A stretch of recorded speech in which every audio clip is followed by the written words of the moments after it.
Now we want to get right to Storm Tracker 8 reporter Sarah Molina for a live look at those roads. And Sarah, we know you spoke with Henrico fire crews about preparing for days like this, but right now you're live in Chesterfield, so how are things looking there?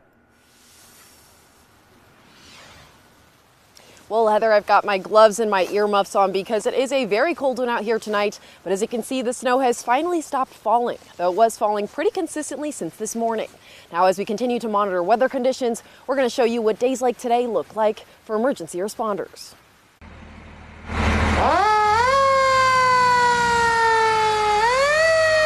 We're just like everybody else. We watch the news and see what our weather people are talking about. Henrico Fire Battalion Chief Doug Reynolds says with Storm Tracker 8 predicting on and off snowfall through Thursday morning, the fire department was prepared with all hands on deck. We've actually have some brush trucks that are out there with some extra staff.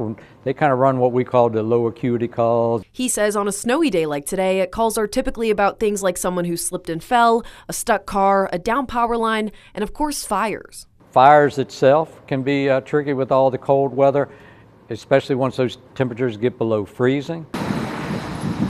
You got to make sure that the hoses can freeze on you. So besides staffing, how do they prepare? If you don't do this, they will freeze. You're always smart to have like a pair of waterproof gloves, extra clothes. Reynolds says ice melt and sand are always kept in the truck, in addition to snow chains on the wheels to help driving on snow and ice. This would look like, this on your tire.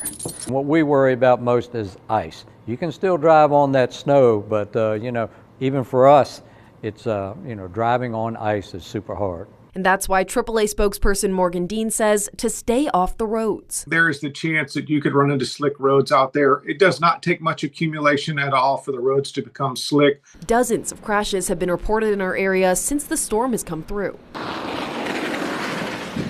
But if you have to drive, drivers should clear all of that snow and ice off of their vehicle. The next thing they need to do, give themselves extra time to get where they're going. With the snow we're seeing on the roadways, Virginia State Police also say to stay off the roads as heading out in weather conditions like this can create more emergencies for first responders. And tonight, Governor Glenn Youngkin echoed that same message while speaking at the Virginia Department of Emergency Management. The one thing I have heard over and over from speaking with sheriffs and chiefs across the affected areas in Virginia is people are driving too fast. Slow down. The roads look clearer than they really are, and of course our equipment is out there and there's a lot of it on the road. Youngkin says we've seen more than 400 crashes statewide today alone, which is actually about half of what we saw during last week's storm.